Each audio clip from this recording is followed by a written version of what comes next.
Es un gusto recibir en Buscadores al diputado cabildante Álvaro Perrone. ¿Cómo anda? ¿Qué tal? Buenas tardes. Un gusto estar por acá. Igualmente.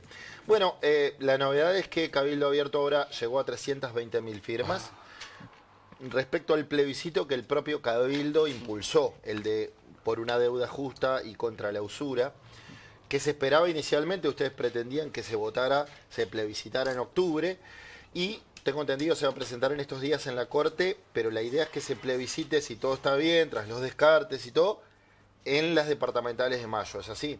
Sí, es así.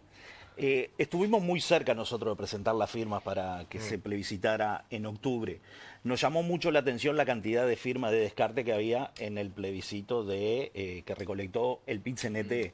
Entonces decidimos tener un poco de precaución, juntar una buena cantidad más de firmas, en este caso tenemos 50.000 más, y tener bueno, el control de papeleta por papeleta.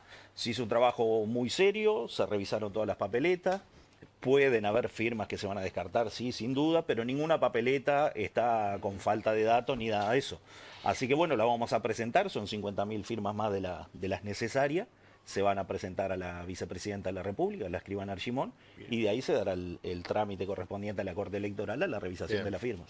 Para que no me quede para atrás, recién decía Perroni, hablaba a propósito de ese sentir que expresó el ministro Lozano respecto a que no pudo avanzar significativamente en cuanto a atacar los asentamientos como problema. ¿Como cabildante siente lo mismo, que se pudo haber hecho más? A ver, esto arranca de una larga discusión. Desde el primer presupuesto, no sé si ustedes se acuerdan, cuando hubo una disputa entre OPP y Ministerio de Vivienda, a mí me tocó defenderlo desde la Comisión de Hacienda, que se hacía este programa de los asentamientos, se pretendía que pasara a OPP, nosotros decidimos que quedara en el Ministerio de Vivienda y después había que hacer la herramienta financiera, porque ahora estamos hablando de muchos millones de dólares que se necesitan para atacar la situación de los asentamientos. Se logró encontrar la herramienta financiera de crear ese fideicomiso que va parte de un impuesto que se recaudaba en colonización. También hay otro trabajo que se está haciendo que ha costado mucho porque faltan datos, que tiene que ver con los bienes que tiene el Estado que no se usan. Se está haciendo un relevamiento de todo eso porque parte de esa enajenación también va a ir a ese programa y a los programas de vivienda. Todo lleva su proceso, encontrar la herramienta financiera, realizar el fideicomiso y después se arrancan los procesos licitatorios, ¿no? Mm. Sin duda no es excusa, la pandemia tuvo que ver en todo esto, porque son licitaciones importantes, licitaciones grandes.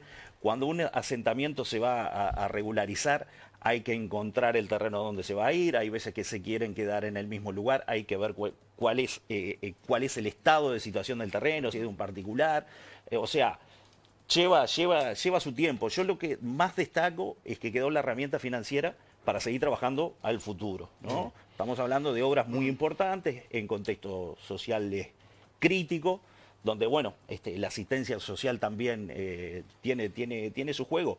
Pero yo creo que quedó andando, que quedó andando. Ojalá se pudiera agarrar y decir, bueno, tenemos los recursos, hacemos la licitación, vienen las empresas, colocamos las casas, pero bueno, haberlo frenado, si bien no deja conforme, pero hay un proceso que se arrancó. Bien.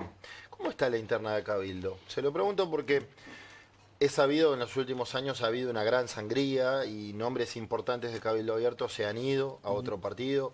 Quizás el más importante sea el de Eduardo Luz, que terminó fundando un partido propio, pero después se fue Elsa Capillera, se fue Inés Moncillo, bueno, se había ido el capitán Alonso también a propósito del episodio que protagonizó Irene Moreira en su salida del Ministerio de Vivienda, entre otros, ¿no?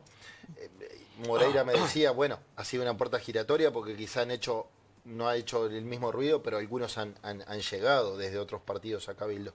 Pero ahora veía, hace cuestión de 3 semanas, que Domenech tenía cierta distancia para con Manini, porque entendía que no se estaba violando un acuerdo, se estaba violando un acuerdo y que Irene Moreira encabezaría una lista al Senado, cuando a priori ella iba a ir a la Cámara Baja. Entonces, eso generó cierto malestar entre Domenech y Manini. Y ahora he visto que el propio Lozano también, leía el Observador, que dice que ha tomado cierta distancia del líder Manini y el propio Lozano iría también encabezando una lista al Senado. ¿Cómo está la interna de Cabildo hoy? La interna de Cabildo está movida como la de todos los partidos, ¿no? Porque estamos en esta etapa de reagrupamiento, armado de listas al Senado. Y bueno, pasa lo mismo que en todos los partidos. En el caso de Irene Moreira, ella es candidata a diputada por Artigas, ella no encabeza una lista al Senado. Nosotros armamos un reagrupamiento porque acá hay dos sectores nacionales, el sector Primero Uruguay y Uruguay en Orden, que es el nuestro, el diputado Sodano, el diputado Albernaz, la diputada Silvana Pérez Bonavita y yo. Entonces armamos una lista al Senado que la encabeza Manini. Y segundo sí va Irene Moreira, pero no es que Irene Moreira encabece una lista al Senado. Después hay otras listas al Senado con distintos perfiles, con otra forma de trabajar y tal vez con otras propuestas, que en este caso, bueno, aquel que quiera votar a Irene Moreira va a tener un sector. El que quiere votar Solo a Manini. Solo está el sector de Domenech, también lo encabeza Manini, pueden votar ahí. ¿Manini va a encabezar todas las listas de Cabildo? No, después el de Pueblos Libres no la encabeza Manini, la encabeza el ministro Lozano. Si alguien quiere votar al sector de Pueblos Libres, al ministro Lozano, lo puede hacer sin votar a Manini. Así que en eso no tenemos mucho para decir porque son los ruidos que se dan en estos tiempos armados de lista. No hubo no hubo rispideces, no hubo rencillas. Pero y siempre que más se va a allá armar de la una negociación lista, natural, ¿no? es lo normal en política, claro. Es lo normal en política. Bien. Yo breve comentario. Todos saben, yo vengo del Partido Colorado, muchos años de militancia. Yo viví líos más importantes, más intensos, convenciones bastante más calientes que la interna de Cabildo. Bien. Alberto. Perrone, como diputado y como militante de Cabildo Abierto, ¿usted cómo se siente? ¿Como que integra el gobierno o como que ayudó a conseguir votos para un gobierno herrerista? Y le digo esto pensando que a ustedes le dieron menos cargos que al Partido Independiente, que tuvo menos votos. Varios proyectos no estuvieron en cuenta. Algunos que lograron consenso en el Parlamento se los vetó el presidente. Y encima, una ministra que tenían la censuraron y la sacaron del puesto. ¿Cómo se siente usted? ¿Como que integra el gobierno o que ayudó a conseguir un gobierno herrerista? Pagamos un derecho de piso, esa es la verdad. Nosotros estamos viendo que de haber un futuro gobierno de coalición debería funcionar de otra manera. Siempre reclamamos la mesa de diálogo de los principales líderes para acordar los temas. Sí tuvimos instancias muy duras que fueron las discusiones de presupuesto y de rendiciones de cuentas.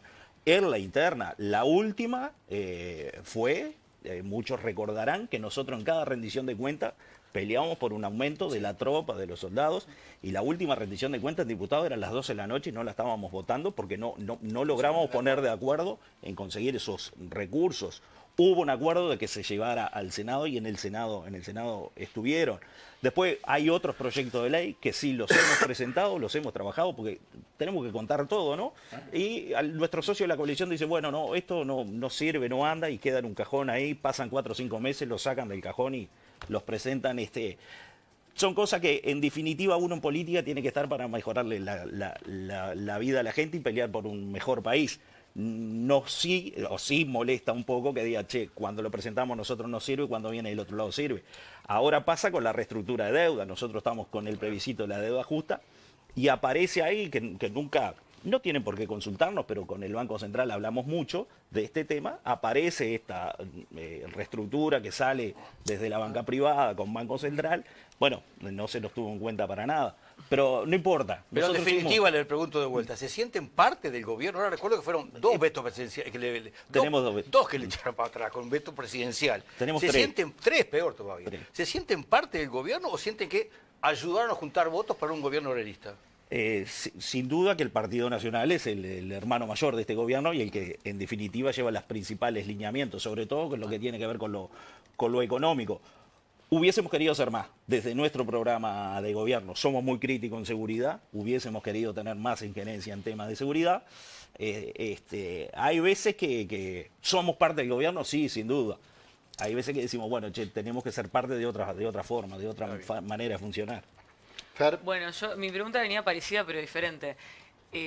Porque las elecciones pasadas, que fueron la novedad y votaron muy bien, estaba más claro qué era lo que le prometían como a la población a la que le pedían el voto. Esta vez justamente capaz que porque no los hicieron tan parte del gobierno, pero también tuvieron grandes y públicos fracasos, como sea, bueno, todo el escándalo que se armó alrededor de lo de Irene Moreira, acomodos en ACE. No, bueno, ahora van a presentar las firmas, pero tampoco había naufragado eso de la deuda, tampoco, como bien comentabas, cuando hicieron algo no nos consultaron. Entonces es como tampoco lo estuvieron en cuenta tanto en seguridad. Entonces, ¿qué es lo que le piden al votante? ¿Por qué Cabildo Abierto tiene que estar en ese gobierno si todo lo que había prometido antes o no pudo hacerlo o directamente fracasó? Hay un breve comentario. Los acomodos en ACE, todo eso era falso, quedó demostrado. Están las versiones taquigráficas en el Parlamento con las citaciones a ACE para que se aclararan. Eran 28 cargos, que son cargos de confianza, que 28 cargos en lo que es todo un gobierno es la nada mismo.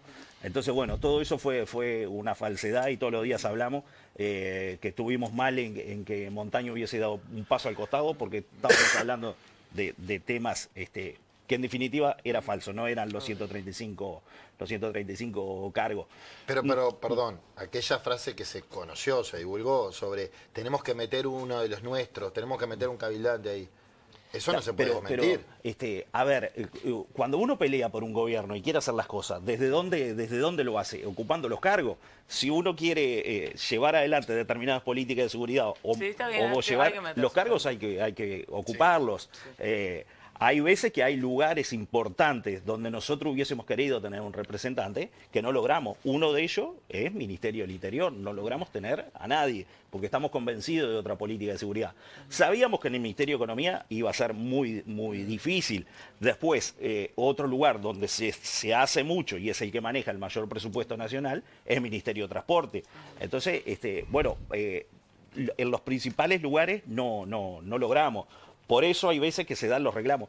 No todo tiene que ver con grandes cargos, porque desde la contienda electoral nos corresponde tener un ministro en la Corte Electoral y no lo hemos tenido. Y eso no son grandes cargos, no son reclamos de cargo, pero no son cargos de alta relevancia políticamente.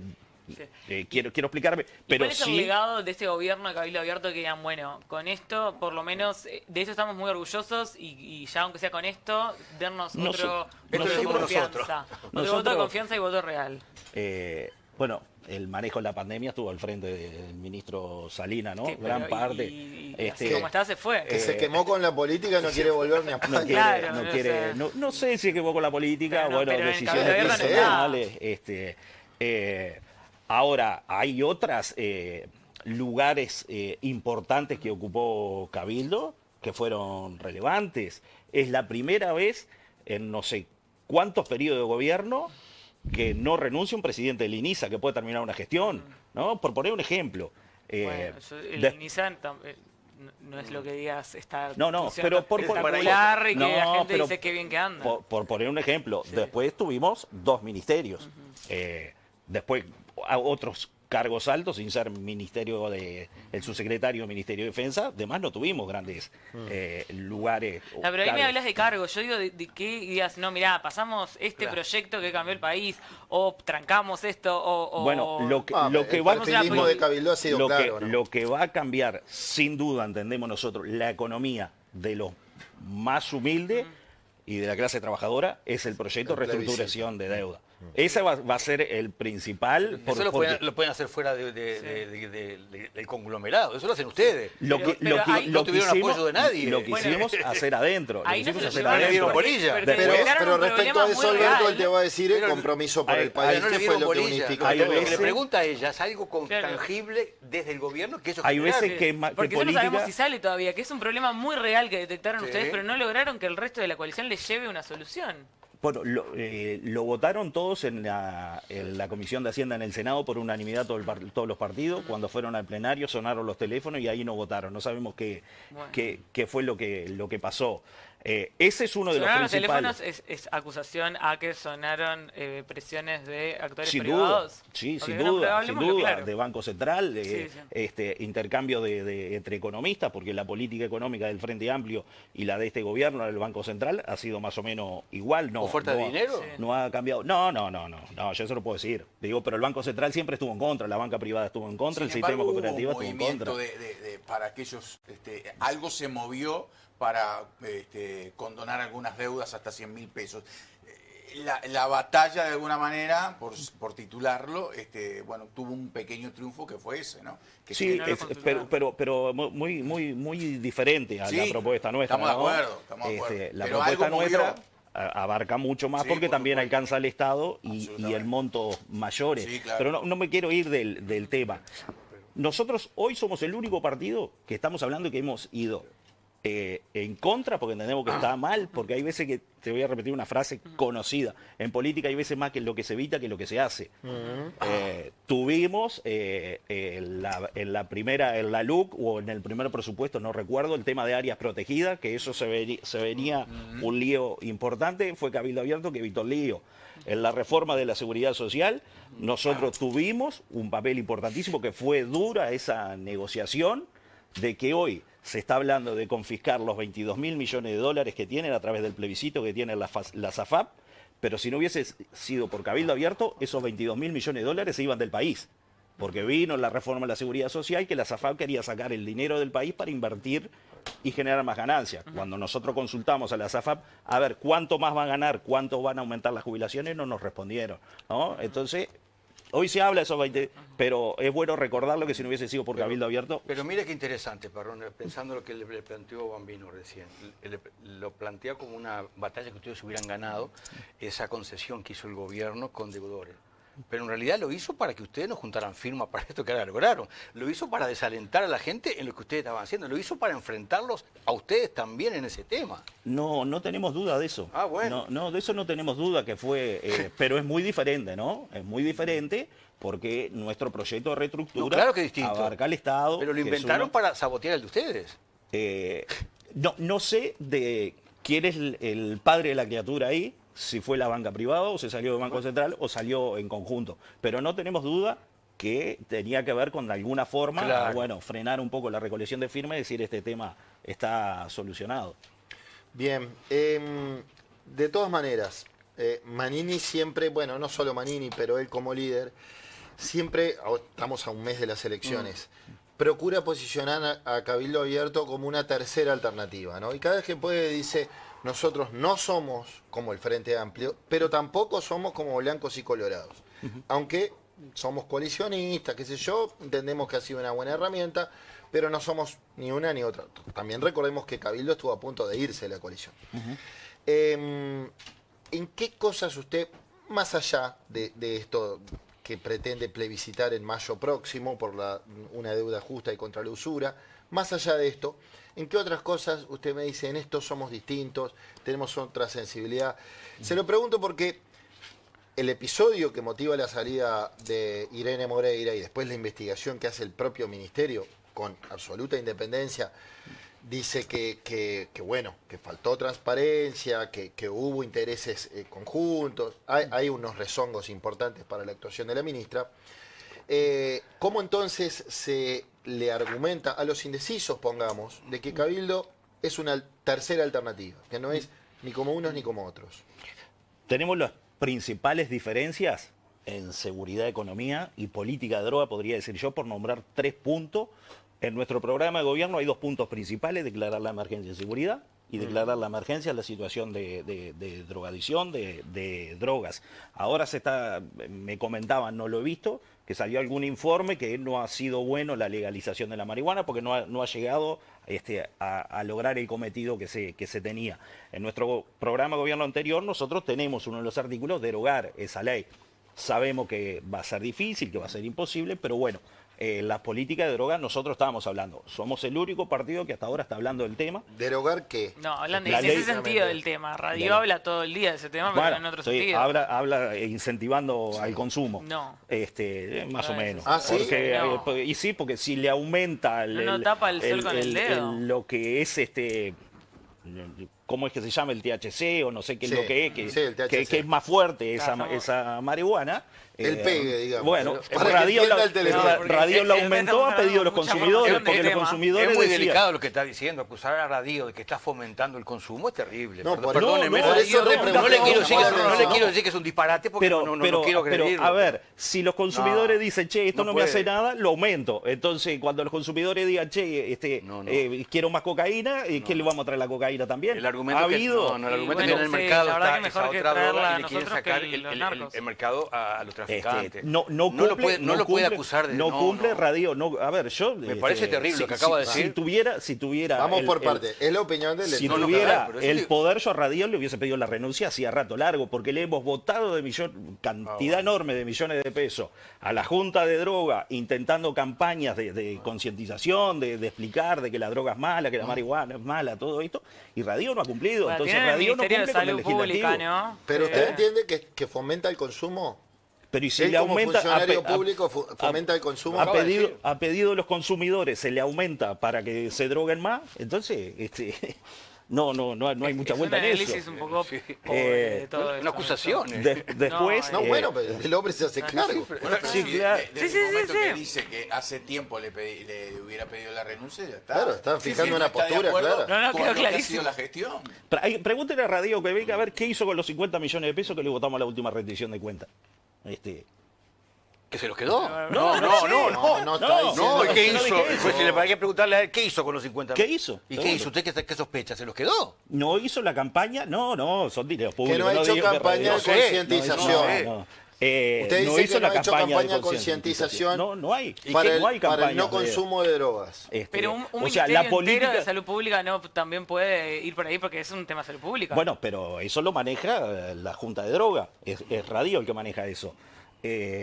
Después tenemos una gran diferencia en la política macroeconómica que trajo el Frente Amplio y que este gobierno la siguió, que es con el régimen de exoneraciones tributarias que tiene Uruguay, ¿no? Uruguay tiene el doble de exoneraciones tributarias que tiene América Latina, más de 6 puntos del PBI. Los corren por izquierda ahí al frente. Sí, claro. No sé si es por izquierda o no, Sí. no sé por dónde, ¿no? Estamos hablando de exoneraciones, que eso es el gasto tributario, damos exoneraciones a esto, a lo otro. Uno entra a la página de la DGI, pone gasto tributario, en el año 2023, fíjese en la cifra, yo lo repito porque después me llama y dice, no, está mal lo que dijiste. Fueron 187.000 millones de pesos en exoneraciones, 4.000 millones de dólares, que viene el mismo régimen del gobierno anterior. Esas exoneraciones, hablamos UPM, Montes del Plata, PepsiCo, Zona Franca, todo eso. Ahí hay una parte que sí es el IVA mínimo, por ejemplo, que hay exoneraciones por el IVA del aceite, la harina, canasta básica, ¿verdad? Pero eso es un mínimo al costado de todas esas exoneraciones. Entonces nosotros pedimos revisar el régimen de la COMAP, porque Uruguay, si le falta dinero, es porque recauda de forma injusta. A ver, Igual- a ver si lo entiendo. Está apoyando lo que propone el Frente Amplio, si es gobierno, que propone que las grandes empresas, incluido UPM, pague el 15% de tributación, como en el mundo se le está pidiendo Bueno, a los grandes capitales. O sea que usted está si coincidiendo viene el con el Frente impuesto- Amplio Estamos que en pague quedadones. el 15%. Se viene el impuesto global. Coincide, por eso. Pero, a ver, pero ¿Usted más coincide allá, con ya- eso? ya de las grandes. Hubo algo que nosotros de tanto pelear con el Ministerio de Economía se terminó modificando. En las calles de Montevideo vemos los autos Tesla, ¿no? Los eléctricos. ¿Saben por qué están esos autos? Porque están exonerados, ¿no? Entonces, usted presenta un proyecto de inversión. Dice, che, vamos a remodelar acá el canal. Cambiamos la televisión, los secretorios, y en el proyecto meto un vehículo eléctrico de $200.000. Entonces, bajo impuesto. Ahora cambiaron los impuestos, bajaron a menor valor.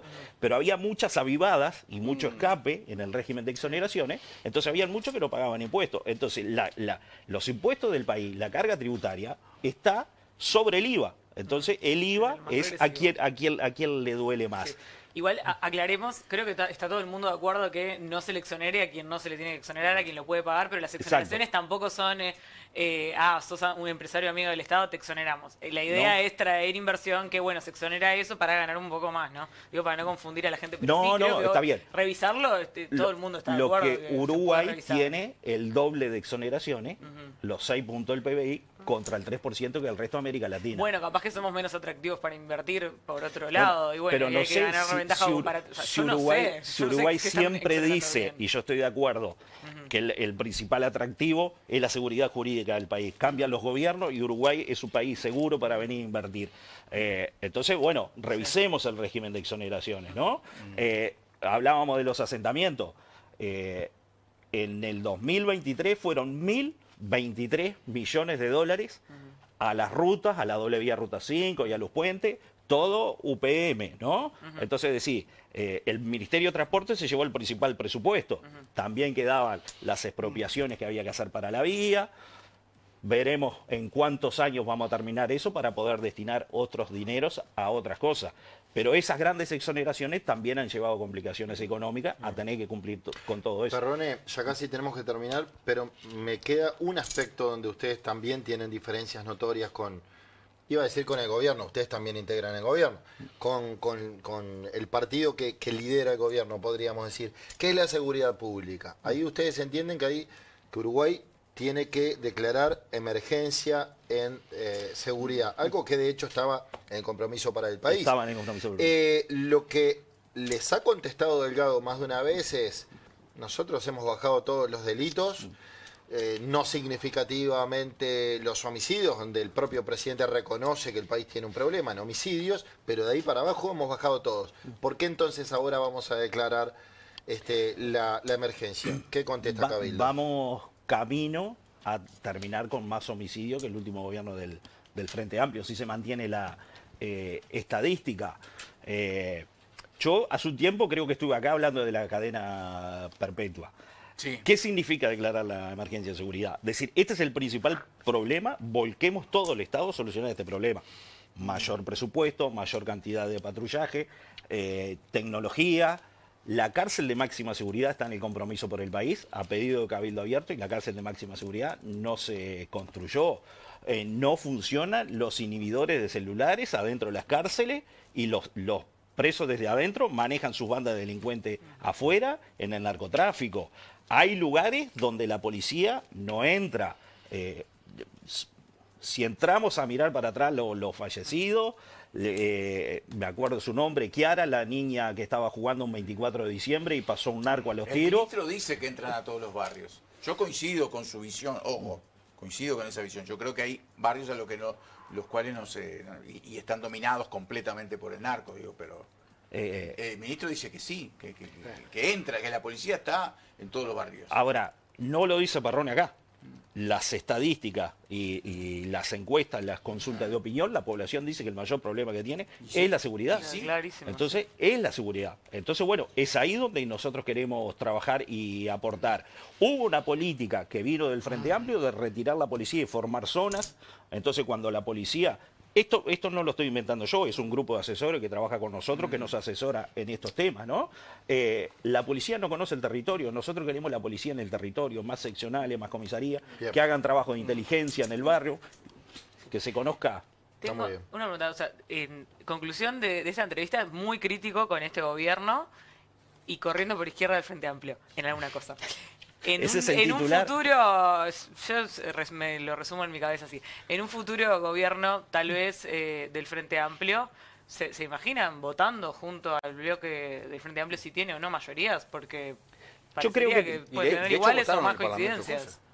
Sí, hay más votaciones del Partido Nacional y Partido Colorado con el Frente Amplio que nuestra. Por ejemplo, la de los aeropuertos fue Frente Amplio Partido Nacional, hay otra, pero no importa, no en importa. La ley forestal votaron con el Frente, por ejemplo, es una de las pocas. Pero no es que nosotros votamos con el Frente, Sí, el Frente votó con nosotros. El Frente votó con Cabildo, ¿verdad? Yo no tengo duda que con algunos sectores del Frente Amplio tenemos visiones económicas muy similares en cuanto a la pequeña y mediana empresa. Ahora, el régimen de exoneraciones somos nosotros los que hemos puesto el tema arriba de la mesa porque venía así. Yo creo que nos podemos poner de acuerdo. Lo que importa es la gente, no es lo que... los bandos. Muy bien, diputado Álvaro Perrone, gracias por esta charla, Embujadores. El agradecido soy yo. Gracias.